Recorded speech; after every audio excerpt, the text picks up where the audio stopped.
Hey guys, February was absolutely on fire. Will we finally get a break? Will our wallets be able to recover? No. Be prepared. Be very prepared, because your wallet is about to get abused once again. Talk about kicking an empty wallet while it's down. So there's some options. My goal here is to let you guys know all there is to know so that you can make the best decision you can when it comes to refinancing your home to get yet another board game full of miniatures.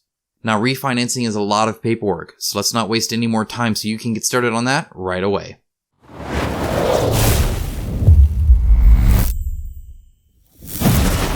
First up are the Kickstarter campaigns launching in March. Frosthaven, the new expansion for Gloomhaven, is launching March 24th. It's a standalone expansion, so it's a fine time to jump into it.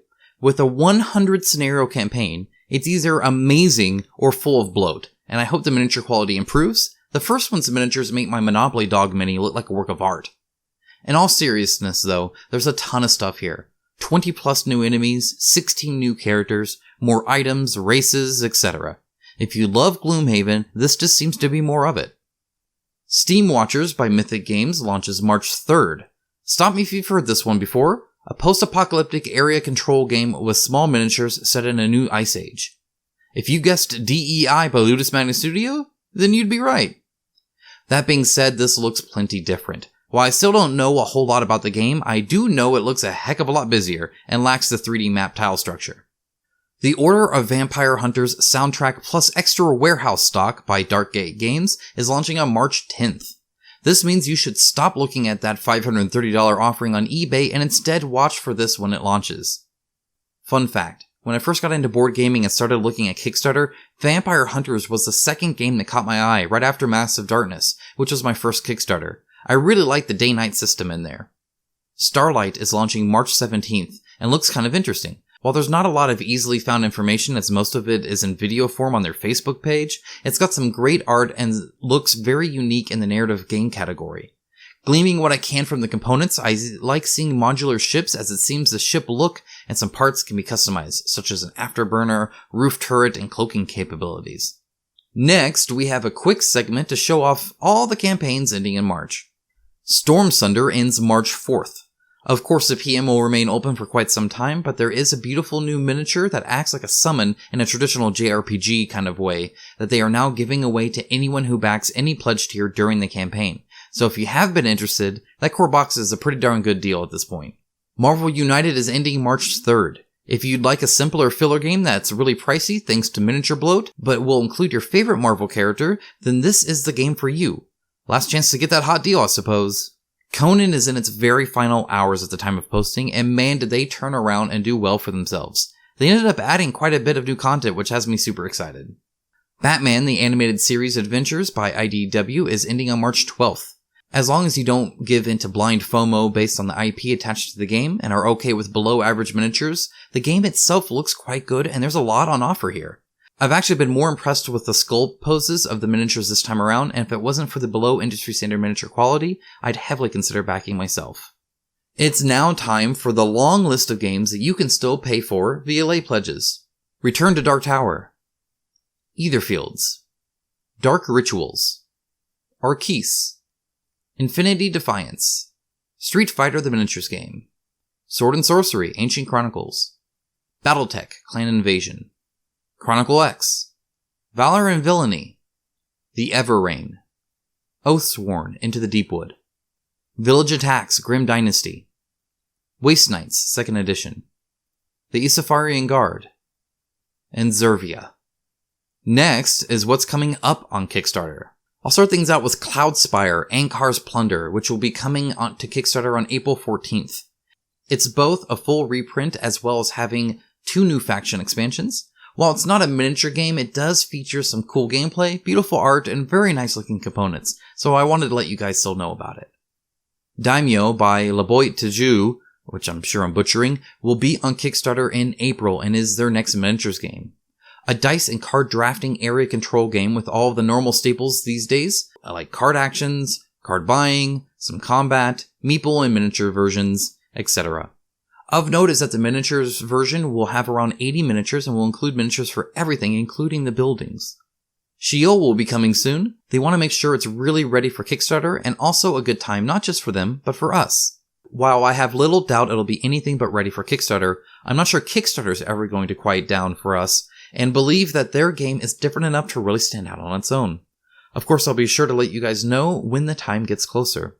And now for some gaming news. Now, I have some more information and teasers regarding Primal The Awakening. First off, I just wanted to note that it's still a ways off, but I'm not sharing the internal target date quite yet. Expect more in the future, obviously.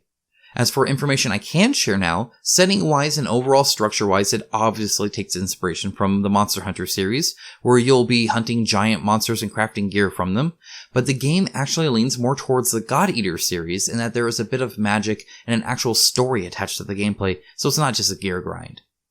You can expect 12 monsters in the core box plus 1 extra giant big boss without stretch goals. Even the regular monsters, though, are 70 to 100 millimeters in size. There is expected to be 160 plus unique items to be crafted, comprised of weapons, armor, potions, and other various consumables. In addition, there are around 30 unique equipment and special item rewards that you might get as rewards during the campaign play. Of course, some expansions are planned, and they will be focused on introducing more monster categories, and in turn, the gear they bring. Going back to the story, the focus of the game is definitely on the actual combat and crafting systems, with the story serving to tie it together. Think of it as a more structured Zombicide or Conan, story-wise. That being said, your choices and achievements will help navigate you to plenty of unique opportunities, like new crafting options you wouldn't have otherwise or a rare hunt. Overall, you can expect the campaign to take 10 to 15 game sessions to finish, and there are end-game quests that allow you to keep going. There's actually quite a bit that changed with Storm Sunder. First off, they added a daily unlock in tandem with their monetary-based stretch goals. Best of all, they added Princess Elise for free to all pledge backers throughout the rest of the campaign, and I must say she looks amazing. From what I have seen, these are the best designed miniatures I've seen on a Kickstarter since Limbo Eternal War when it comes to the poses of the miniatures. They also added all stretch goals, which are actually pretty mild. This includes Feyre, the Last Titan, for $15. She was the early backer reward miniature. Additionally, it shows they've been listening because you can now get the 3D terrain miniatures in Wave 1 via an add-on, which is super awesome. Next up is the Wayward Squire expansion that adds 3 heroes from Wild Ascent into Storm Sunder. Best of all, this is free to all Wild Ascent backers.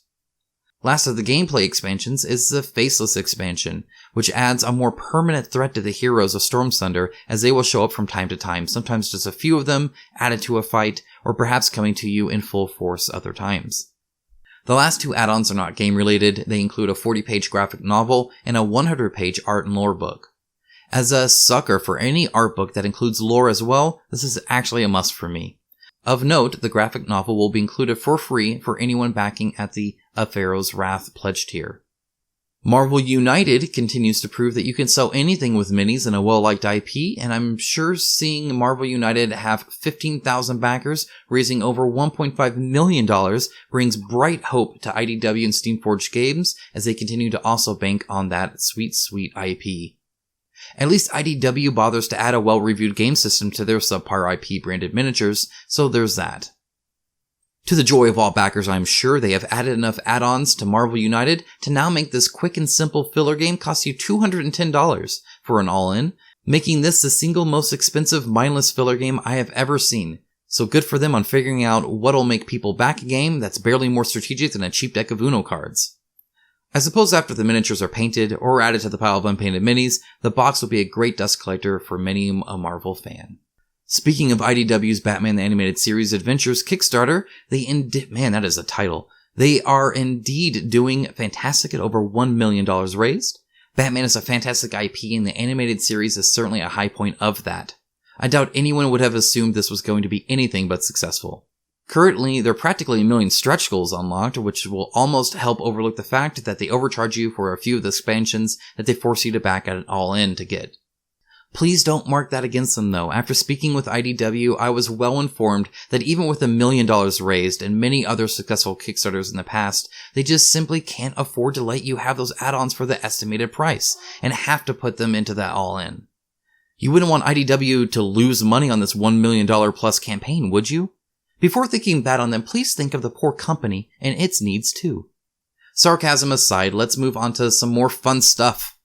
Senku Koshin 5 Sacrifices has been showing off some more renders, and my goodness is it shaping up to look really unique. This one here is Katsu Failed Sacrifice. Seeing as I just beat the video game Code Vein, I can't help but feel this is similar in style and theme to some of the bosses in that game. Verge of War Terrain and Accessories campaign was cancelled. I think a lot of this is just due to the lack of good marketing. Quality stuff tends to sell at least decently as long as people know about it, and I wish them the best of luck in their next attempt. Archon continues to push out more Chronicle X content. It's now 3-wave shipping at their cost, so they'll be sending out all of the stretch goals here once they get the new cardboard pieces from China, which is all they are waiting on now. Wave 3 will be the expansions. Speaking of waiting on China, coronavirus.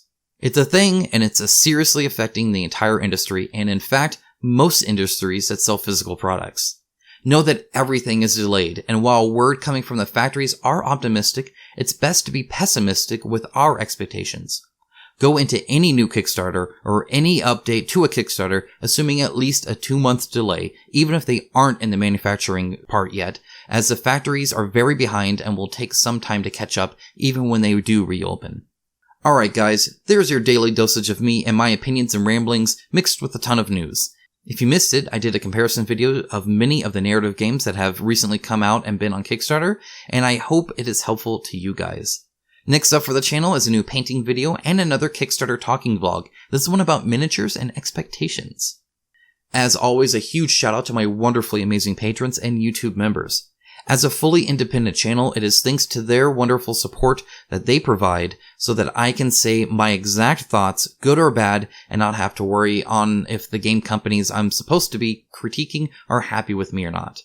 We might not always agree, but you'll at least know I can stay honest with you all, and their support truly does help. This is an expensive hobby, as you will all well know. And you know what? Thank you for watching and for being here. We all make up such a wonderful community together, so it is my pleasure to be with you here today to talk about so much awesome stuff. That's all I have for today. You guys go and have an awesome rest of your week.